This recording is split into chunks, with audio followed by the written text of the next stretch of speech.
श्रीमद् भागवत महापुराण श्रीमद् भागवत महात्म्य पहला अध्याय। देवर्षि नारद की भक्ति से भेंट। सच्चिदानंद स्वरूप भगवान श्री कृष्ण को हम नमस्कार करते हैं, जो जगत की उत्पत्ति, स्थिति और विनाश के हेतु तथा आध्यात्मिक, आधिदैविक और आधिभौतिक तीनों प्रकार के तापों का नाश करने वाले हैं।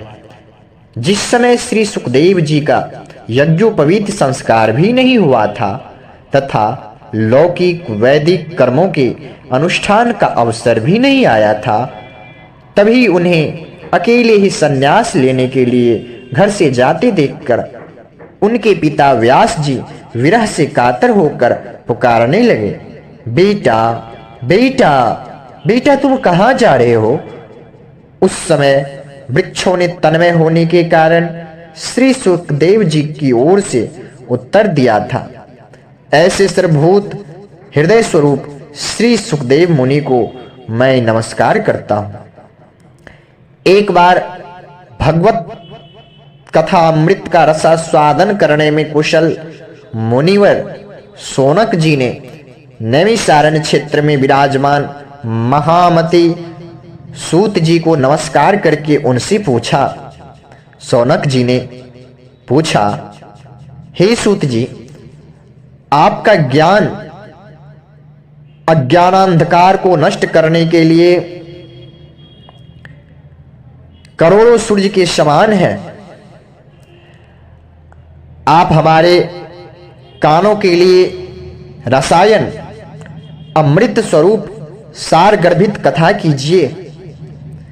भक्ति, ज्ञान और वैराग्य से प्राप्त होने वाले महान विवेक की वृद्धि किस प्रकार होती है तथा वैष्णव लोग किस तरह इस माया मोह से अपना पीछा छुड़ाते हैं। इस घोर कलिकाल में जीव प्रायः आसुरी स्वभाव के हो गए हैं। विविध क्लेशों से आक्रांत इन जीवों को शुद्ध दैवी शक्ति संपन्न बनाने का सर्वश्रेष्ठ उपाय क्या है? सुत जी, आप हमें कोई ऐसा शाश्वत साधन बताइए जो सबसे अधिक कल्याणकारी तथा पवित्र करने वालों में भी पवित्र हो तथा जो भगवान श्री कृष्ण की प्राप्ति करा दे। चिंतामणि केवल लौकिक सुख दे सकती है और कल्पवृक्ष अधिक से अधिक स्वर्गीय संपत्ति दे सकता है, परंतु गुरुदेव प्रसन्न होकर भगवान का योगी दुर्लभ नित्य वैकुंठ धाम दे देते हैं।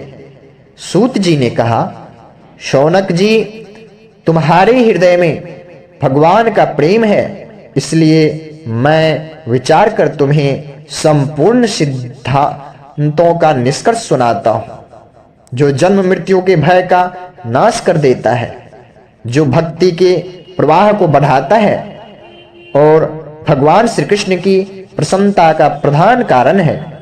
मैं तुम्हें वह साधन बतलाता हूं, उसे सावधान होकर सुनो। श्री सुखदेव जी ने कलयुग में जीवों के काल रूपी सर्प के मुख का ग्रास होने की त्रास का आत्यांतिक नाश करने के लिए श्रीमद् भागवत शास्त्र का प्रवचन किया है। मन की शुद्धि के लिए इससे बढ़कर कोई साधन नहीं है। जब मनुष्य के जन्म जन्मांतर का पुण्य उदय होता है, तभी उसे इस भगवत शास्त्र की प्राप्ति होती है। जब सुखदेव जी राजा परीक्षित को यह कथा सुनाने के लिए सभा में विराजमान हुए, तब देवता लोग उनके पास अमृत का कलश लेकर आए। देवता अपना काम बनाने में बड़े कुशल होते हैं, अतः यहां भी सबने सुखदेव मुनि को नमस्कार करके कहा, आप यह अमृत लेकर बदले में हमें कथा अमृत का दान दे दीजिए। इस प्रकार परस्पर विनिमय अर्थात अदला बदली हो जाने पर राजा परीक्षित अमृत का पान कर लें और हम सब श्रीमद् भागवत रूप अमृत का पान करेंगे। इस संसार में कहां कांच और कहां महामूल्य मणि तथा कहाँ सुधा और कहाँ कथा। श्री सुखदेव जी ने यह सोचकर उस समय देवताओं की हंसी उड़ा दी। उन्हें भक्ति शून्य कथा का अनाधिकारी जानकर कथामृत का दान नहीं किया। देवताओं को भक्ति शून्य जानकर उन्हें कथामृत का दान नहीं किया। इस प्रकार यह श्रीमद् भागवत की कथा देवताओं को भी दुर्लभ है। पूर्व काल में श्रीमद् भागवत के श्रवण से राजा परीक्षित की मुक्ति देखकर ब्रह्मा जी को भी बड़ा आश्चर्य हुआ था। उन्होंने सत्यलोक में तराजू बांधकर सब साधनों को तोला। अन्य सभी साधन तौल में हल्के पड़ गए। अपने महत्व के कारण भागवत ही सबसे भारी रहा। यह देखकर सभी ऋषियों को बड़ा विस्मय हुआ। उन्होंने कलयुग में इस भगवत रूप भागवत शास्त्र को ही पढ़ने सुनने से तत्काल मोक्ष देने वाला निश्चय किया। सप्ताह विधि से श्रवण करने पर यह निश्चय भक्ति प्रदान करता है। पूर्व काल में इसे दयापरायण सनकादि ने देवर्षि नारद को सुनाया था। यद्यपि देवर्षि ने पहले ब्रह्मा जी के मुख से इसे श्रवण कर लिया था, तथापि सप्ताह श्रवण की विधि तो उन्हें सनकादि से ही मिली थी। शौनक जी ने पूछा, संसारिक प्रपंच से मुक्त एवं विचरणशील नारद जी का सनकादि के साथ संयोग कहाँ हुआ और विधि विधान के श्रवण में उनकी प्रीति कैसे हुई? सूत जी ने कहा, अब मैं तुम्हें वह भक्तिपूर्ण कथानक सुनाता हूं जो श्री सुखदेव जी ने मुझे अपना अनन्य शिष्य जानकर एकांत में सुनाया था। एक दिन विशालापुरी में वे चारों निर्मल ऋषि सत्संग के लिए आए। वहां उन्होंने नारद जी को देखा। सनकादि ने पूछा, ब्राह्मण, आपका मुख उदास क्यों हो रहा? हे ब्राह्मण, आपका मुख उदास क्यों हो रहा? आप चिंतातुर कैसे हैं? इतनी जल्दी जल्दी आप कहां जा रहे हैं और आपका आगमन कहां से हो रहा है? इस समय तो आप उस पुरुष के समान व्याकुल जान पड़ते हैं जिसका सारा धन लूट गया हो। आप जैसे आसक्ति रहित पुरुषों के लिए यह उचित नहीं है। इसका कारण बताइए। तब नारद जी ने कहा, मैं सर्वोत्तम लोक समझकर पृथ्वी में आया था। यहाँ पुष्कर, प्रयाग, काशी, गोदावरी, हरिद्वार, कुरुक्षेत्र, श्रीरंग और सेतुबंध आदि कई तीर्थों में मैं इधर उधर विचरता रहा, किंतु मुझे कहीं भी मन को संतोष देने वाली शांति नहीं मिली। इस समय अधर्म के सहायक कलयुग ने सारी पृथ्वी को प्रीत कर रखा है। अब यहाँ सत्य, तप, शौच, बाहर भीतर की पवित्रता, दया, दान आदि कुछ भी नहीं है। बेचारे जीव केवल अपना पेट पालने में लगे हुए हैं। वे असत्यभाषी, आलसी, मंदबुद्धि, भाग्यहीन, उपद्रवग्रस्त हो गए हैं। जो साधु संत कहे जाते हैं वे पूरे पाखंडी हो गए हैं। देखने में तो वे विरक्त है, किंतु स्त्री, धन आदि सभी का परिग्रह करते हैं। घरों में स्त्रियों का राज्य है। साले सलाहकार बने हुए हैं। उनके साले और लोभ से लोग कन्या विक्रय कर रहे हैं और स्त्री पुरुषों में कलह मचा रहता है। महात्माओं के आश्रम, तीर्थ और नदियों पर यवनों का अधिकार हो गया है, विधर्मियों का अधिकार हो गया है। उन दुष्टों ने बहुत से देवालय भी नष्ट कर दिए हैं। इस समय यहाँ न कोई योगी है, न सिद्ध है, न ज्ञानी और न सत्कर्म करने वाला ही है। सारे साधन इस समय कलिरूप दावानल से जलकर भस्म हो गए हैं। इस कलयुग में सभी देशवासी बाजारों में अन्न बेचने लगे हैं। ब्राह्मण लोग पैसा लेकर वेद पढ़ाते हैं और स्त्रियां वेश्यावृत्ति से निर्वाह करने लगी है। इस तरह कलयुग के दोष देखता और पृथ्वी पर विचरता हुआ मैं यमुना जी के तट पर पहुंचा, जहां भगवान श्री कृष्ण की अनेकों लीलाएं हो चुकी है। मुनिवरों सुनिए, वहां मैंने एक बड़ा आश्चर्य देखा। वहां एक युवती स्त्री खिन्न मन से बैठी थी। उसके पास दो वृद्ध पुरुष अचेत अवस्था में पड़े जोर जोर से सांस ले रहे थे। वह तरुणी उनकी सेवा करती हुई कभी उन्हें चेत कराने का प्रयास करती और कभी उनके आगे रोने लगती थी। वह अपने शरीर के रक्षक परमात्मा को दसों दिशाओं में देख रहे थे। उसके चारों ओर सैकड़ों स्त्रियां उसे पंखा झल रही थी और बार बार समझाती थी दूसरे से। यह सब चकित देखकर दूर से जब मैंने यह सब चकित देखा तो चकित देखकर ये सारे चरित्र को देखकर मैं कुतूहलवश उसके पास गया, चकित हो गया। मुझे देखकर वह युवती खड़ी हो गई और बड़ी व्याकुल होकर कहने लगी। युवती ने कहा, अजय महात्मा जी, क्षण भर ठहर जाइए और मेरी चिंता को भी नष्ट कर दीजिए। आपका दर्शन तो संसार के सभी पापों को सर्वथा नष्ट कर देने वाला है। आपके वचनों से मेरे दुख की भी बहुत कुछ शांति हो जाएगी। मनुष्य का जब बड़ा भाग्य होता है तभी आपके दर्शन होते हैं। नारद जी कहते हैं, तब मैंने उस स्त्री से पूछा, हे देवी, तुम कौन हो? ये दोनों पुरुष तुम्हारी क्या होते हैं और तुम्हारे पास ये कमल नयनी देवियां कौन है? तुम हमें विस्तार से अपने दुख का कारण बताओ। युवती ने कहा, हे नारद, हे मुनीश्वर, मेरा नाम भक्ति है। ये ज्ञान और वैराग्य नामक मेरे पुत्र है। समय के फेर से ही ये ऐसे जर्जर हो गए हैं। ये देवियां गंगा जी आदि नदियां हैं। ये सब मेरी सेवा करने के लिए ही आई है। इस प्रकार साक्षात देवियों के द्वारा सेवित होने पर भी मुझे सुख शांति नहीं है। तपोधन, अब ध्यान देकर मेरा वृतांत सुनिए। मेरी कथा वैसे तो प्रसिद्ध है, फिर भी उसे सुनकर आप मुझे शांति प्रदान करें। मैं द्रविड़ देश में उत्पन्न हुई, कर्नाटक में बड़ी, कहीं कहीं महाराष्ट्र में सम्मानित हुई, किंतु गुजरात में मुझको बुढ़ापे ने आ घेरा। वहां घोर कलयुग के प्रभाव से पाखंडियों ने मुझे अंग भंग कर दिया। चिरकाल तक यह अवस्था रहने के कारण मैं अपने पुत्रों के साथ दुर्बल और निस्तेज हो गई। अब जब से मैं वृंदावन आई तब से पुनः परम सुंदरी स्वरूपवती नवयुवती हो गई हूँ। किंतु सामने पड़े हुए ये दोनों मेरे पुत्र थके मंदे दुखी हो रहे हैं। अब मैं यह स्थान छोड़कर अन्यत्र जाना चाहती हूँ। ये दोनों बूढ़े हो गए हैं, इसी दुख से मैं दुखी हूँ। मैं तरुणी क्यों और ये दोनों मेरे पुत्र बूढ़े क्यों? हम तीनों साथ साथ रहने वाले हैं, फिर यह विपरीतता क्यों? होना तो यह चाहिए कि माता बूढ़ी हो और पुत्र तरुण। इससे मैं आश्चर्यचकित चित्त से अपनी इस अवस्था पर शोक करती रहती हूँ।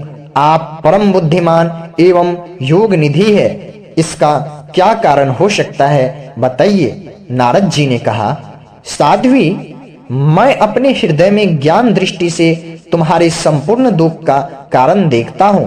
तुम्हें विषाद नहीं करना चाहिए, श्री तुम्हारा कल्याण करेंगे। सूत जी कहते हैं, मुनिवर, नारद जी ने एक क्षण में ही उसका कारण जानकर कहा। नारद जी ने कहा, देवी, सावधान होकर सुनो, यह दारुण कलयुग है। इसी से इस समय सदाचार, योग मार्ग और तप आदि सभी लुप्त हो गए हैं। लोग सठता और दुष्कर्म में लगकर आघासुर बन रहे हैं। संसार में जहां देखो वहां सत्पुरुष दुख से ग्लान है और दुष्ट सुखी हो रहे हैं। इस समय जिस बुद्धिमान पुरुष का धैर्य बना रहे वही बड़ा ज्ञानी और पंडित है। पृथ्वी क्रमशः प्रतिवर्ष शेष जी के लिए भार रूप होती जा रही है। अब यह छूने योग्य तो क्या, देखने योग्य भी नहीं रह गई है और न इसमें कहीं मंगल ही दिखाई देता है। अब किसी को पुत्रों के साथ तुम्हारा दर्शन भी नहीं होता। विषयानुराग के कारण अंधे बने हुए जीवों से उपेक्षित होकर तुम जर्जर हो रही थी। वृंदावन के संयोग से तुम फिर नवीन तरुणी हो गई हो। अतः यह वृंदावन धाम धन्य है जहाँ भक्ति सर्वत्र नृत्य कर रही है, परंतु तुम्हारे इन दोनों पुत्रों का यहाँ कोई ग्राहक नहीं है, इसलिए इनका बुढ़ापा नहीं छूट रहा। यहाँ इनको कुछ आत्म सुख अर्थात भगवत स्पर्श जनित आनंद की प्राप्ति होने के कारण ये सोते से जान पड़ते हैं। भक्ति ने कहा, राजा परीक्षित ने इस पापी कलयुग को क्यों रहने दिया? इसके आते ही सब वस्तुओं का सार न जाने कहां चला गया। करुणामय श्री हरि से भी यह अधर्म कैसे देखा जाता है? सुन मुने, मेरा यह संदेह दूर कीजिए, आपके वचनों से मुझे बड़ी शांति मिली। तब नारद जी ने कहा, बाले, यदि तुमने पूछा है तो प्रेम से सुनो। कल्याणी, मैं तुम्हें सब बताऊंगा और तुम्हारा दुख दूर हो जाएगा। जिस दिन भगवान श्री कृष्ण इस भूलोक को छोड़कर अपने परम धाम को पधारे, उसी दिन से यहाँ संपूर्ण साधन में बाधा उत्पन्न कर डालने वाला कलयुग आ गया। दिग्विजय के समय राजा परीक्षित की दृष्टि पड़ने पर कलयुग दीन के सम्मान उनकी शरण में आया। भ्रमर के समान सारग्राही राजा ने यह निश्चय किया कि इसका वध मुझे नहीं करना चाहिए, क्योंकि जो फल तपस्या, योग और समाधि से भी नहीं मिलता, कलयुग में वही फल श्री हरि के कीर्तन से भली भांति मिल जाता है। यह सोचकर परीक्षित ने कलयुग का वध नहीं किया। इस प्रकार सारहीन होने पर भी उसे इस एक ही दृष्टि से सारयुक्त देखकर उन्होंने कलयुग में उत्पन्न होने वाले जीवों के सुख के लिए ही इसे रहने दिया था। इस समय लोगों के कुकर्म में प्रवृत्त होने के कारण सभी वस्तुओं का सार निकल गया है और पृथ्वी के सारे पदार्थ बीजहीन भूसी के समान हो गए हैं। ब्राह्मण केवल अन्न धनादि के लोभवश घर घर एवं जन जन को भागवत की कथा सुनाने लगे हैं, इसलिए कथा का सार चला गया। तीर्थों में नाना प्रकार के अत्यंत घोर कर्म करने वाले नास्तिक और नारकी पुरुष भी रहने लगे हैं, इसलिए तीर्थों का भी प्रभाव जाता रहा। जिनका चित्त निरंतर काम, क्रोध, महान लोभ और तृष्णा से तपता रहता है, वे भी तपस्या का ढोंग करने लगे हैं, इसलिए तप का भी सार निकल गया। मन पर काबू न होने के कारण तथा लोभ, दंभ और पाखंड का आश्रय लेने के कारण एवं शास्त्र का अभ्यास न करने के कारण ध्यान योग का फल मिट गया। पंडितों की यह दशा है कि वे अपनी स्त्रियों के साथ भैंसों की तरह रमण करते हैं, उनमें संतान पैदा करने की ही कुशलता पाई जाती है। मुक्ति साधन में वे सर्वथा अकुशल है। संप्रदाय अनुसार प्राप्त हुई वैष्णवता भी कहीं देखने में नहीं आती। इस प्रकार जगह जगह सभी वस्तुओं का सार लुप्त हो गया। यह तो इस युग का स्वभाव ही है, इसमें किसी का दोष नहीं। इसी से पुंडरीकाक्ष भगवान बहुत समीप रहते हुए भी यह सब सह रहे हैं। सूत जी कहते हैं, सौनक जी, इस प्रकार देवर्षि नारद के वचन सुनकर भक्ति को बड़ा आश्चर्य हुआ। फिर उसने जो कुछ कहा उसे सुनिए। भक्ति ने कहा, देवर्षि आप धन्य है, मेरा बड़ा सौभाग्य था जो आपका आगमन हुआ। संसार में साधुओं का दर्शन ही समस्त सिद्धियों का परम कल्याण है। आपका केवल एक बार का उपदेश धारण करके कयाधु कुमार प्रहलाद ने माया पर विजय प्राप्त कर ली। ध्रुव ने भी आपकी कृपा से ही ध्रुव पद प्राप्त किया था। आप सर्व मंगल और साक्षात श्री ब्रह्मा जी के पुत्र हैं। मैं आपको नमस्कार करती हूँ। श्रीमद् भागवत गीता, श्रीमद् भागवत महापुराण का दूसरा अध्याय, भक्ति का दुख दूर करने के लिए नारद जी का उद्योग। नारद जी ने कहा, बाले, तुम व्यर्थ ही अपने को क्यों खेद में डाल रही हो? अरे तुम इतनी चिंतातुर क्यों हो? भगवान श्री कृष्ण के चरण कमलों का चिंतन करो, उनकी कृपा से तुम्हारा सारा दुख दूर हो जाएगा। जिन्होंने कौरवों के अत्याचार से द्रौपदी की रक्षा की थी और गोप सुंदरियों को सनाथ किया था, वे श्री कृष्ण कहीं चले थोड़े ही गए हैं। फिर तुम तो भक्ति हो और सदा उन्हें प्राणों से भी प्यारी हो। तुम्हारे बुलाने पर तो भगवान नीचों के घरों में भी चले जाते हैं। सत्य, त्रेता और द्वापर, इन 3 युगों में ज्ञान और वैराग्य मुनि के साधन थे, किंतु कलयुग में तो केवल भक्ति ही ब्रह्म सायुज्य अर्थात मोक्ष की प्राप्ति कराने वाली है। यह सोचकर ही परमानंद चिन्मूर्ति ज्ञान स्वरूप श्रीहरि ने अपने सत्य स्वरूप से तुम्हें रचा है। तुम साक्षात श्री कृष्ण चंद्र की प्रिया और परम सुंदरी हो। एक बार जब तुमने हाथ जोड़कर पूछा था कि मैं क्या करूं, तब भगवान ने तुम्हें यही आज्ञा दी थी कि मेरे भक्तों का पोषण करो। तुमने भगवान की वह आज्ञा स्वीकार कर ली थी। इससे तुम पर श्रीहरि बहुत प्रसन्न हुए और तुम्हारी सेवा करने के लिए मुक्ति को तुम्हें दासी के रूप में दिया और इन ज्ञान वैराग्य को पुत्र के रूप में तुम अपने साक्षात स्वरूप से वैकुंठ धाम में ही भक्तों का पोषण करती हो। भूलोक में तो तुमने उनकी पुष्टि के लिए केवल छाया रूप धारण कर रखा है। तब तुम मुक्ति, ज्ञान और वैराग्य को साथ लिए पृथ्वी तल पर आई और सतयुग से द्वापर अंत तक बड़े आनंद से रही। कलयुग में तुम्हारी दासी मुक्ति पाखंड रूप रोग से पीड़ित होकर क्षीण होने लगी थी, इसलिए वह तो तुरंत ही तुम्हारी आज्ञा से वैकुंठ लोक को चली गई।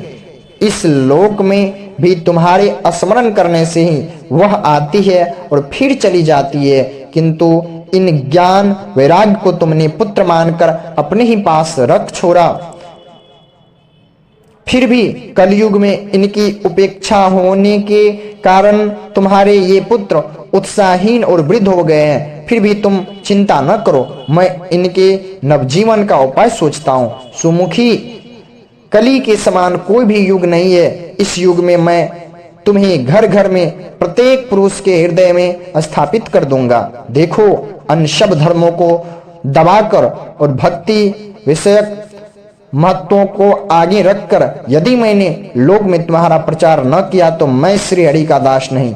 इस कलयुग में जो जीव तुमसे युक्त होंगे वे पापी होने पर भी बेखटक के भगवान श्री कृष्ण के अभय धाम को प्राप्त होंगे। जिनके हृदय में निरंतर प्रेम रूपिणी भक्ति निवास करती है, वे शुद्ध अंतःकरण पुरुष स्वप्न में भी जमराज को नहीं देखते। जिनके हृदय में भक्ति महारानी का निवास है, उन्हें प्रेत, पिशाच, राक्षस या दैत्य आदि स्पर्श करने में भी समर्थ नहीं हो सकते। भगवान तप, वेदाध्ययन, ज्ञान और कर्म आदि किसी भी साधन से वश में नहीं किए जा सकते। वे केवल भक्ति से ही वशीभूत होते हैं।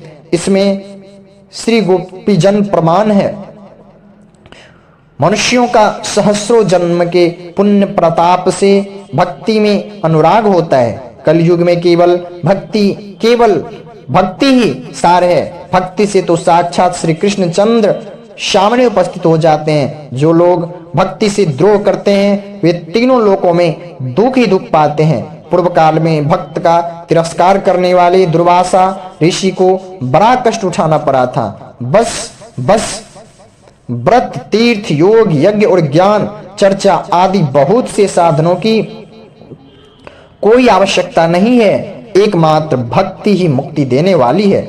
सूत जी कहते हैं, इस प्रकार नारद जी के निर्णय किए हुए अपने महात्मा को सुनकर भक्ति के सारे अंग पुष्ट हो गए और वे उनसे कहने लगे। भक्ति ने कहा, नारद जी आप धन्य हैं, आपकी मुझ में निश्चल प्रीति है। मैं सदा आपके हृदय में रहूंगी, कभी आपको छोड़कर नहीं जाऊंगी। साधो, आप बड़े कृपालु है। आपने क्षण भर में ही मेरा सारा दुख दूर कर दिया, किंतु अभी मेरे पुत्रों में चेतना नहीं आई है। आप इन्हें शीघ्र ही सचेत कर दीजिए, आप जगा दीजिए। सूत जी कहते हैं, भक्ति के वे वचन सुनकर नारद जी को बड़ी करुणा आई और वे उन्हें हाथ से हिला डुलाकर जगाने लगे। फिर उनके कान के पास मुंह लाकर जोर से कहा, ओ ज्ञान जल्दी जग परो, ओ वैराग्य जल्दी जग परो। फिर उन्होंने वेद ध्वनि, वेदांत घोष और बार बार गीता पाठ करके उन्हें जगाया। इससे वे जैसे तैसे बहुत जोर लगाकर उठे, किंतु आलस्य के कारण वे दोनों जम्भाई लेते रहे। नेत्र उघाड़ कर देख भी नहीं सके। उनके बाल बुगलों की तरह सफेद हो गए थे। उनके अंग प्रायः सूखे काठ के समान निस्तेज और कठोर हो गए थे। इस प्रकार भूख प्यास के मारे अत्यंत दुर्बल होने के कारण उन्हें फिर सोते देख नारद जी को बड़ी चिंता हुई और वे सोचने लगे, अब मुझे क्या करना चाहिए। इनकी यह नींद और इससे भी बढ़कर इनकी वृद्धावस्था कैसे दूर हो। शौनक जी इस प्रकार चिंता करते करते वे नारद भगवान का स्मरण करने लगे। उसी समय यह आकाशवाणी हुई कि हे मुनि, हे नारद, खेद मत करो, तुम्हारा यह उद्योग निस्संदेह सफल होगा। देवर्षि, इसके लिए तुम एक सत्कर्म करो। वह कर्म तुम्हें संत शिरोमणि महानुभाव बताएंगे। उस सत्कर्म का अनुष्ठान करते ही क्षण भर में उनकी नींद और वृद्धावस्था चली जाएगी तथा सर्वत्र भक्ति का प्रसार होगा। यह आकाशवाणी वहां सभी को साफ साफ सुनाई दी। इससे नारद जी को बड़ा विस्मय हुआ और वे कहने लगे, मुझे तो इसका कुछ उपाय समझ में नहीं आया। नारद जी बोले, इस आकाशवाणी ने भी गुप्त रूप में ही बात कही है। यह नहीं बताया कि वह कौन सा साधन किया जाए जिससे इनका कार्य सिद्ध हो। वे संत न जाने कहाँ मिलेंगे और किस प्रकार उस साधन को बताएंगे। अब आकाशवाणी ने जो कुछ कहा है उसके अनुसार मुझे क्या करना चाहिए। सूत जी कहते हैं, शौनक जी तब ज्ञान वैराग्य दोनों को वहीं छोड़कर नारद मुनि वहां से चल पड़े और प्रत्येक तीर्थ में जा जाकर मार्ग में मिलने वाले मुनीश्वरों से वह साधन पूछने लगे। उनकी उस बात को सुनते तो सब थे, किंतु उसके विषय में कोई कुछ भी निश्चित उत्तर न देता। किन्हीं ने उसे असाध्य बताया, कोई बोले इसका ठीक ठीक पता लगना ही कठिन है, कोई सुनकर चुप रह गए और कोई तो अपनी अवज्ञा होने के भय से बात को टाल टूल कर खिसक गए। त्रिलोकी में महान आश्चर्यजनक हाहाकार मच गया। लोग आपस में कान फुसी करने लगे। भाई,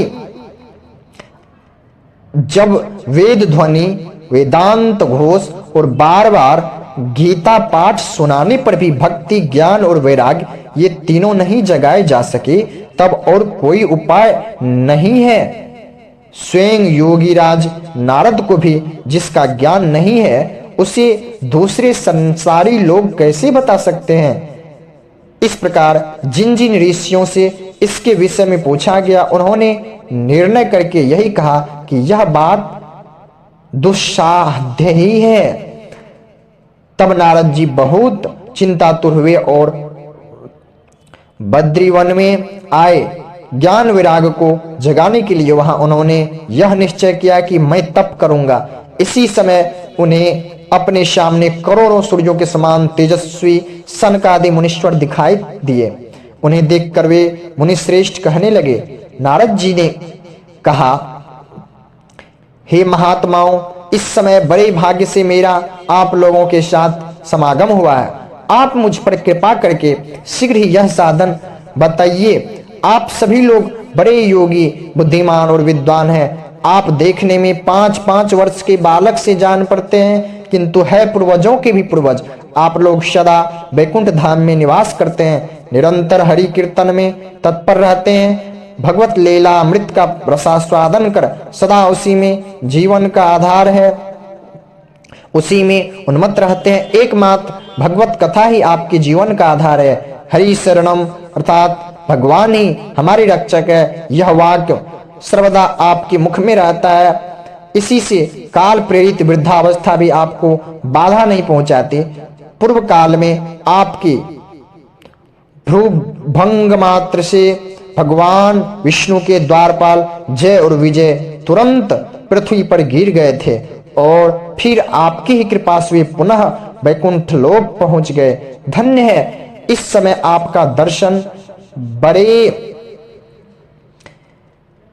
बड़े ही सौभाग्य से हुआ है। मैं बहुत दीन हूं और आप लोग स्वभाव से ही दयालु है, इसलिए मुझ पर आपको अवश्य कृपा करनी चाहिए। बताइए, आकाशवाणी ने जिसके विषय में कहा है वह कौन सा साधन है और मुझे किस प्रकार उसका अनुष्ठान करना चाहिए। आप इसका विस्तार से वर्णन कीजिए। भक्ति, ज्ञान और वैराग्य को किस प्रकार सुख मिल सकता है और किस तरह इसकी प्रेम पूर्वक सब वर्णों में प्रतिष्ठा की जा सकती है, बतलाइए। सनकादि ने कहा, देवर्षि, आप चिंता न करें, मन में प्रसन्न हो। उनके उद्धार का एक सरल उपाय पहले से ही विद्यमान है। नारद जी, आप धन्य हैं, आप विरक्तों के शिरोमणि है, श्री कृष्ण दासों के शाश्वत पथ प्रदर्शक एवं भक्ति योग के भास्कर है। आप भक्ति के लिए जो उद्योग कर रहे हैं यह आपके लिए कोई आश्चर्य की बात नहीं समझनी चाहिए। भगवान के भक्त के लिए तो भक्ति की सम्यक स्थापना करना सदा उचित ही है। ऋषियों ने संसार में अनेकों मार्ग प्रकट किए हैं, किंतु वे सभी कष्ट साध्य हैं और परिणाम में प्राय स्वर्ग की ही प्राप्ति कराने वाले हैं। अभी तक भगवान की प्राप्ति कराने वाला मार्ग तो गुप्त ही रहा है। उसका उपदेश करने वाला पुरुष प्रायः भाग से ही मिलता है। आपको आकाशवाणी ने जिस सत्कर्म का संकेत किया है उसे हम बतलाते हैं। आप प्रसन्न और समाहित चित्त होकर सुनिए। नारद जी, द्रव्य यज्ञ, तपोयज्ञ, योग यज्ञ और स्वाध्याय रूप ज्ञान यज्ञ, ये सब तो स्वर्ग आदि की प्राप्ति कराने वाले कर्म की ही और संकेत करते हैं। पंडितों ने ज्ञान यज्ञ को ही सत्कर्म अर्थात मुक्तिदायक कर्म का सूचक माना है। वह श्रीमद् भागवत का पारायण है, जिसका गान सुकादि महानुभावों ने किया है। उसके शब्द सुनने मात्र से ही भक्ति, ज्ञान और वैराग्य को बड़ा बल मिलेगा। इससे ज्ञान वैराग्य का कष्ट मिट जाएगा और भक्ति को आनंद मिलेगा। सिंह की गर्जना सुनकर जैसे भेड़िए भाग जाते, उसी प्रकार श्रीमद् भागवत की ध्वनि से कलयुग के सारे दोष नष्ट हो जाएंगे। तब प्रेम रस प्रवाहित करने वाली भक्ति, ज्ञान और वैराग्य को साथ लेकर प्रत्येक घर और व्यक्ति के हृदय में क्रीड़ा करेगी। नारद जी ने कहा, मैंने वेद वेदांत की ध्वनि और गीता पाठ करके उन्हें बहुत जगाया, किंतु फिर भी भक्ति, ज्ञान और वैराग्य ये तीनों नहीं जगे। ऐसी स्थिति में श्रीमद् भागवत सुनाने से वे कैसे जगेंगे? क्योंकि उस कथा के प्रत्येक श्लोक और प्रत्येक पद में भी वेदों का ही तो सारांश है। आप लोग शरणागत वत्सल है तथा आपका दर्शन कभी व्यर्थ नहीं होता, इसलिए मेरा यह संदेह दूर कर दीजिए। इस कार्य में विलंब न कीजिए। सनकादि ने कहा, श्रीमद् भागवत की कथा वेद और उपनिषदों के सार से बनी है, इसलिए उनसे अलग उनकी फल स्वरूप होने के कारण वह बड़ी उत्तम जान पड़ती है। जिस प्रकार रस वृक्ष की जड़ से लेकर शाखा पर्यंत रहता है, किंतु इस स्थिति में उसका आस्वादन नहीं किया जा सकता, वही जब अलग होकर फल के रूप में आ जाता है तब संसार में सभी को प्रिय लगने लगता है। दूध में घी रहता ही है, किंतु उस समय उसका अलग स्वाद नहीं मिलता, वही जब उससे अलग हो जाता है तब देवताओं के लिए भी स्वादवर्धक हो जाता है। खाड़ ईख के ओर छोर और बीच में भी व्याप्त रहती है, तथापि अलग होने पर उसकी कुछ और ही मिठास होती है। ऐसी ही यह भागवत की कथा है। यह भागवत पुराण वेदों के समान है। श्री व्यास जी ने इसे भक्ति, ज्ञान और वैराग्य की स्थापना के लिए प्रकाशित किया है। पूर्व काल में जिस समय वेद वेदांत के पारगामी और गीता की भी रचना करने वाले भगवान व्यास देव खिन्न होकर अज्ञान समुद्र में गोते खा रहे थे, उस समय आपने ही उन्हें 4 श्लोकों में इसका उपदेश किया था। उसे सुनते ही उनकी सारी चिंता दूर हो गई थी। फिर इसमें आपको आश्चर्य क्यों हो रहा है?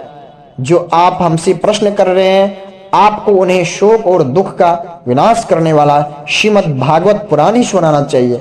नारद जी ने कहा, महानुभाव, आपका दर्शन जीव के संपूर्ण पापों को तत्काल नष्ट कर देता है और जो संसार दुख रूप दावानल से तपे हुए हैं उन पर शीघ्र ही शांति की वर्षा करता है। आप निरंतर शेष जी के सहस्त्र मुखों से गाए हुए भगवत कथा अमृत का ही पान करते रहते हैं। मैं प्रेम लक्षणा भक्ति का प्रकाश करने के उद्देश्य से आपकी शरण लेता हूँ। जब अनेकों जन्मों के संचित पुण्य पुंज का उदय होने से मनुष्य को सत्संग मिलता है, तब वह उसके अज्ञान जनित मोह और मद्रूप अंधकार का नाश करके विवेक उदय होता है।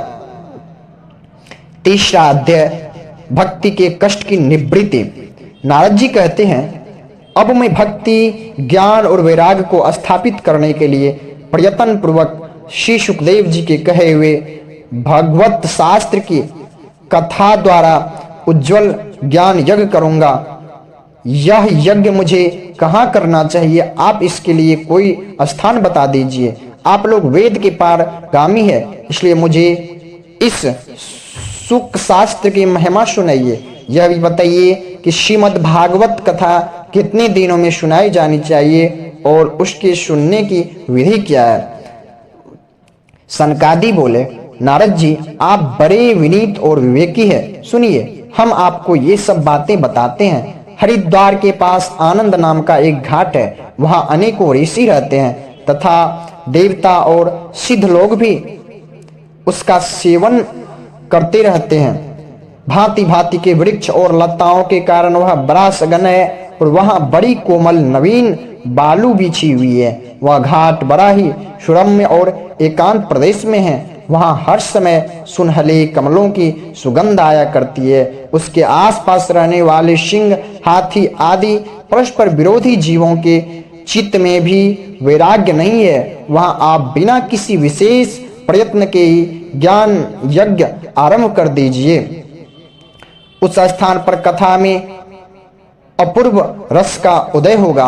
भक्ति भी अपने आंखों के ही सामने निर्बल और जरा जीर्ण अवस्था में पड़े हुए ज्ञान और वैराग्य को साथ लेकर वहां आ जाएगी, क्योंकि जहां भी श्रीमद् भागवत की कथा होती है वहां ये भक्ति आदि अपने आप पहुंच जाते हैं। वहां कानों में कथा के शब्द पढ़ने से ही ये तीनों तरुण हो जाएंगे।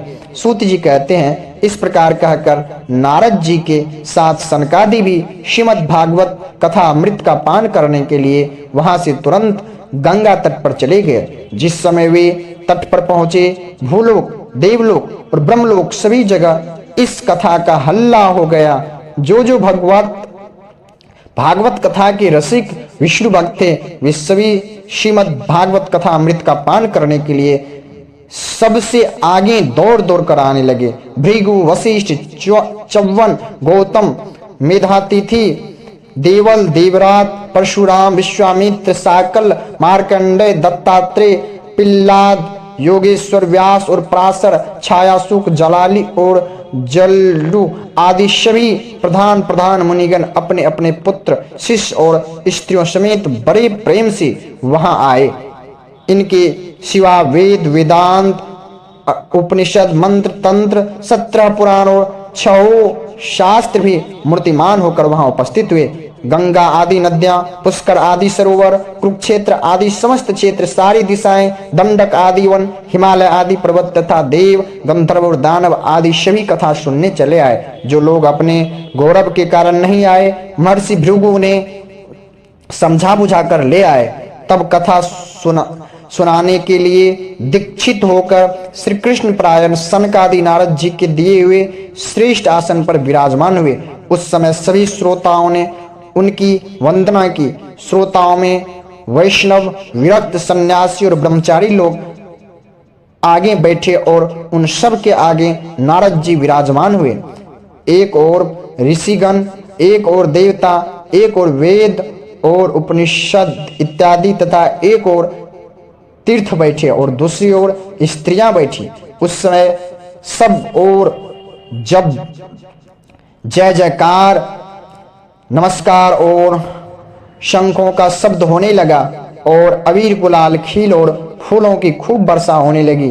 कोई कोई देवश्रेष्ठ तो विमानों पर चढ़कर वहां बैठे हुए सब लोगों पर कल्प वृक्ष के पुष्पों की वर्षा करने लगे। सूत जी कहते हैं, इस प्रकार पूजा समाप्त होने पर जब सब लोग एकाग्रचित हो गए, तब शनकादि ऋषि महात्मा नारद को श्रीमद् भागवत का महात्म स्पष्ट करके सुनाने लगे। सनकादि ने कहा, अब हम आपको इस भागवत शास्त्र की महिमा सुनाते हैं।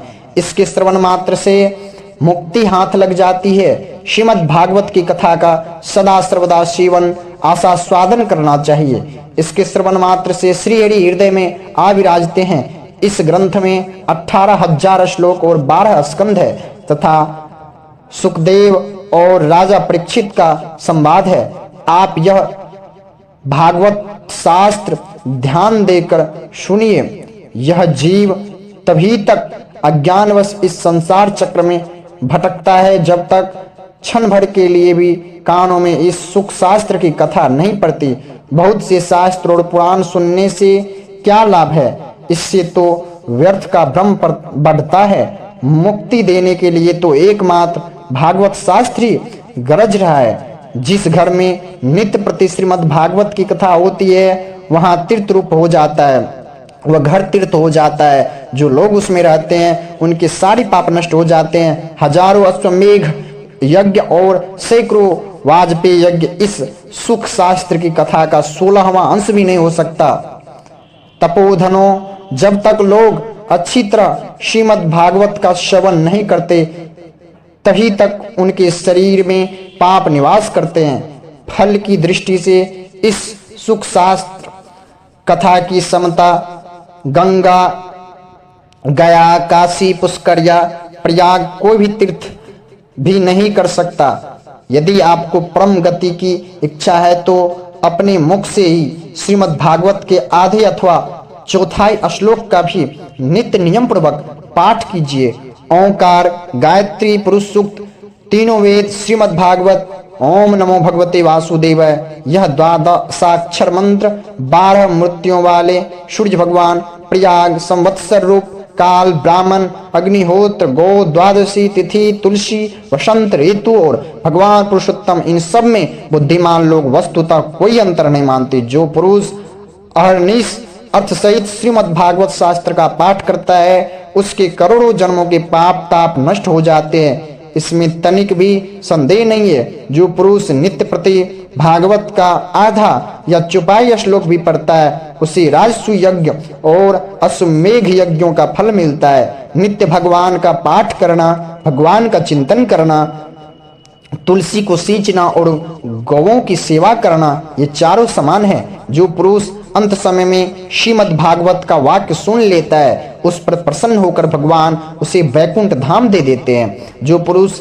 इसे सोने के सिंहासन पर रखकर विष्णु भक्तों को दान करता है वह अवश्य ही भगवान का सायुज्य प्राप्त करता है। जिस दुष्ट ने अपनी सारी आयु में चित्त को एकाग्र करके श्रीमद् भागवत अमृत का थोड़ा सा भी रसास्वादन नहीं किया उसने तो अपना सारा जन्म चंडाल और गधे के समान व्यर्थ ही गवा दिया करता है। वह तो अपनी माता के प्रसव पीड़ा पहुंचाने के लिए ही उत्पन्न हुआ है। जिसने इस सुख शास्त्र के थोड़े से भी वचन नहीं सुने वह पापात्मा तो जीता हुआ ही मुर्दे के समान है।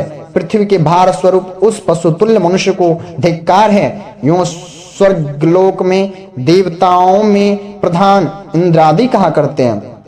संसार में श्रीमद् भागवत की कथा का मिलना अवश्य कठिन है। जब करोड़ों जन्मों का पुण्य होता है तभी इसकी प्राप्ति होती है। नारद जी, आप बड़े ही बुद्धिमान और योग निधि है। आप प्रयत्न पूर्वक कथा का श्रवण कीजिए। इसे सुनने के लिए दिनों का कोई नियम नहीं, इसे तो सर्वदा ही सुनना अच्छा है। इसे सत्यभाषण और ब्रह्मचर्य पालन पूर्वक सर्वदा ही सुनना श्रेष्ठ माना गया है। किंतु कलयुग में ऐसा होना कठिन है, इसलिए इसकी सुखदेव जी ने विशेष विधि बताई है, वह जान लेनी चाहिए। कलयुग में बहुत दिनों तक चित्त की वृत्तियों को वश में रखना, नियमों में बंधे रहना और किसी की पुण्य कार्य के लिए दीक्षित रहना कठिन है। इसलिए सप्ताह श्रवण की विधि है। श्रद्धा पूर्वक कभी भी श्रवण करने से अथवा माघ मास में श्रवण करने से जो फल होता है वही फल श्री सुखदेव जी ने सप्ताह श्रवण में निर्धारित किया है। मन के असंयम, रोगों की बहुलता और आयु की अल्पता के कारण तथा कलयुग में अनेकों दोषों की संभावना से ही सप्ताह श्रवण का विधान किया गया है। जो फल तप, योग और समाधि से भी प्राप्त नहीं हो सकता, वह सर्वांग रूप में सप्ताह श्रवण से सहज में ही मिल जाता है। सप्ताह श्रवण यज्ञ से बढ़कर है, व्रत से बढ़कर है, तप से कहीं बढ़कर है, तीर्थ सेवन से तो सदा ही बड़ा है, योग से बढ़कर है, यहाँ तक कि ध्यान और ज्ञान से भी बढ़कर है। अजी, इसकी विशेषता का कहाँ तक वर्णन करें, यह तो सभी से बड़ा बढ़ चढ़कर है। सोनक जी ने पूछा, सूत जी, यह तो आपने बड़े आश्चर्य की बात कही। अवश्य यह भागवत पुराण योग वेता ब्रह्मा जी के भी आदि कारण श्री नारायण का निरूपण करता है, परंतु यह मोक्ष की प्राप्ति में ज्ञान आदि सभी साधनों का तिरस्कार करके इस युग में उनसे भी कैसे बढ़ गया। सुत जी ने कहा, सोनक जी, जब भगवान श्री कृष्ण इस धराधाम को छोड़कर अपने नित्य धाम को जाने लगे, तब उसके मुखारविंद से एकादश स्कंद का ज्ञानोपदेश सुनकर भी उद्धव जी ने पूछा। उद्धव जी बोले, गोविंद, अब आप तो अपने भक्तों का कार्य करके परम धाम को पधारना चाहते हैं, किंतु मेरे मन में एक बड़ी ही चिंता है, उसे सुनकर आप मुझे शांत कीजिए। अब घोर कलिकाल आया ही समझिए, इसलिए संसार में फिर अनेकों दुष्ट प्रकट हो जाएंगे। उनके संसर्ग से जब अनेकों सत्पुरुष भी उग्र प्रकृति के हो जाएंगे, तब उनके भार से दबकर यह गोरूपिणी पृथ्वी किसकी शरण में जाएगी। कमल नयन, मुझे तो आपको छोड़कर इसकी रक्षा करने वाला कोई दूसरा नहीं दिखाई देता, इसलिए भक्तवत्सल, आप साधुओं पर कृपा करके यहाँ से मत जाइए। भगवान, आपने निराकार और चिन्मात्र होकर भी भक्तों के लिए ही तो यह सगुण रूप धारण किया है, फिर भला आपका वियोग होने पर वे भक्तजन पृथ्वी पर कैसे रह सकेंगे। निर्गुणोपासना में तो बड़ा कष्ट है, इसलिए कुछ और विचार कीजिए। प्रभास क्षेत्र में उद्धव जी के ये वचन सुनकर भगवान सोचने लगे कि भक्तों के अवलंब के लिए मुझे क्या व्यवस्था करनी चाहिए। सोनक जी, तब भगवान ने अपनी सारी शक्ति भागवत में रख दी। वे अंतर्धान होकर इस भागवत समुद्र में प्रवेश कर गए श्री कृष्ण, इसलिए यह भगवान की साक्षात शब्दमय मूर्ति है। इसके सेवन, श्रवण, पाठ अथवा दर्शन से मनुष्य के सारे पाप नष्ट हो जाते हैं। इसी से इसका सप्ताह श्रवण सबसे बढ़कर माना गया है और कलयुग में तो अन्य सब साधनों को छोड़कर यही प्रधान धर्म बताया गया है। कलिकाल में यही ऐसा धर्म है जो दुख, दरिद्रता, दुर्भाग्य और पापों की सफाई कर देता है तथा काम, क्रोध आदि शत्रुओं पर विजय दिलाता है। अन्यथा भगवान की इस माया से पीछा छुड़ाना देवताओं के लिए भी कठिन है। मनुष्य तो इसे छोड़ ही कैसे सकता है, अतः इससे छूटने के लिए भी सप्ताह श्रवण का विधान किया गया है। सूत जी कहते हैं, सोनक जी, जिस समय सनकादि मुनीश्वर इस प्रकार सप्ताह श्रवण की महिमा का बखान कर रहे थे, उस समय उस सभा में एक बड़ा आश्चर्य हुआ, उसे मैं तुम्हें बतलाता हूँ, सुनो। वहां तरुणावस्था को प्राप्त हुए अपने दोनों पुत्रों को साथ लिए विशुद्ध प्रेम रूपा भक्ति बार बार श्री कृष्ण गोविंद हरे मुरारे, हे नाथ नारायण वासुदेवा आदि भगवान के नामों का उच्चारण करते हुए अकस्मात प्रकट हो गई। सभी सदस्यों ने देखा कि परम सुंदरी भक्ति रानी भागवत के अर्थों का आभूषण पहने वहां पधारी।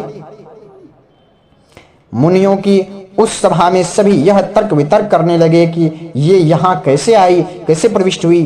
तब सनकादि ने कहा, ये भक्ति देवी अभी अभी कथा के अर्थ से निकली है। उनके ये वचन सुनकर भक्ति ने अपने पुत्रों समेत अत्यंत विनम्र होकर सनत कुमार जी से कहा। भक्ति बोली, मैं कलयुग में नष्ट प्राप्त हो गई थी, आपने कथा अमृत से सींच कर मुझे फिर पुष्ट कर दिया। अब सनकादि ने उससे कहा, तुम भक्तों को भगवान का स्वरूप प्रदान करने वाली, अन्य प्रेम का प्रदान करने वाली और संसार रोग को निर्मूल करने वाली हो देवी, अतः तुम धैर्य धारण करके नित्य निरंतर विष्णु भक्तों के हृदयों में ही निवास करो। ये कलयुग के दोष भले ही सारे संसार पर अपना प्रभाव डालें, किंतु हे भक्ति तुम वहां तुम पर इनकी दृष्टि भी नहीं पड़ सकेगी। इस प्रकार उनकी आज्ञा पाते ही भक्ति तुरंत भक्तों के हृदय में जाकर बैठ गई, विराज गए।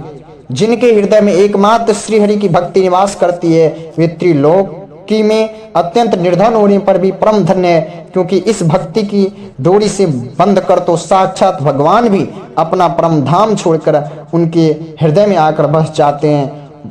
भूलोक में यह भागवत साक्षात परब्रह्म का विग्रह है। हम इसकी महिमा कहाँ तक वर्णन करें। इसका आश्रय लेकर इसे सुनाने से तो सुनने और सुनाने वाले दोनों का ही भगवान श्री कृष्ण की क्षमता प्राप्त हो जाती है। अतः इसे छोड़कर अन्य धर्मों से क्या प्रयोजन है। इस प्रकार श्रीमद् भागवत महापुराण का तीसरा अध्याय भी खत्म हुआ। हरे कृष्णा हरे कृष्णा